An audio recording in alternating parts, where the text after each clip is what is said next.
جب بھی زبان سے طلاق کا لفظ نکالیں گے ہوش و حواس کی حالت میں تو ڈیورس واقع ہو جائے گی. خوب سمجھ لو. پھر یہ نہیں کہنا میں دباؤ, کیونکہ لوگ بہت زیادہ ہم پہ دباؤ ڈال رہے ہوتے ہیں فتویٰ لکھوانے کے لیے کہ میں بہت دباؤ میں تھا. جتنے بھی دباؤ میں تھے زبان سے دیتی تو بہرحال ہو جائے گی. شراب کے نشے میں بھی ہو جائے گی. اگر شراب خود پی ہے اور طلاق دی تو ہو جائے گی. شرابی کہتے ہیں میں ہوش و حواس میں نہیں تھا, ہوش و حواس نہیں تھے میرے. تو کم بخت انہیں بیوی کو کیوں نہیں دی پھر طلاق؟ ماں کو کیوں نہیں, ماں کو کیوں نہیں دی, بہن کو کیوں نہیں دی؟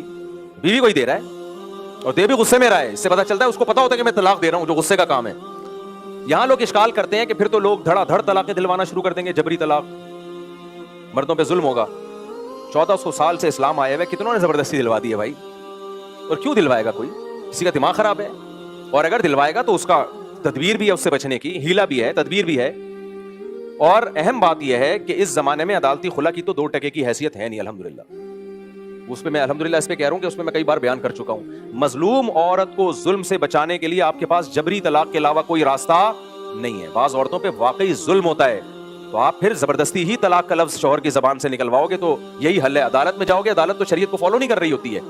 تو یہ اسلام کی رحمت ہے عورت کے لیے کہ اگر کوئی مرد تمیز سے نہیں دے رہا ہے ڈیورس, تو ہم نے دیکھا ہے ایسی عورتوں کے حالات جن کے مرد مارتے تھے, پیٹتے تھے, ظلم کرتے تھے اور طلاق بھی نہیں دیتے تھے, کوئی حل نہیں تھا. تو ایسا ہی ہوا, ان کے چترول لگے اور انہوں نے زبان سے طلاق نکالی ہے. لیکن ریٹرن طلاق جبری نہیں ہوتی ہے, ذہن میں رکھ. تحریری طلاق زبردستی اگر گن پوائنٹ پہ, پھر وہ واقع نہیں ہوگی. خیر.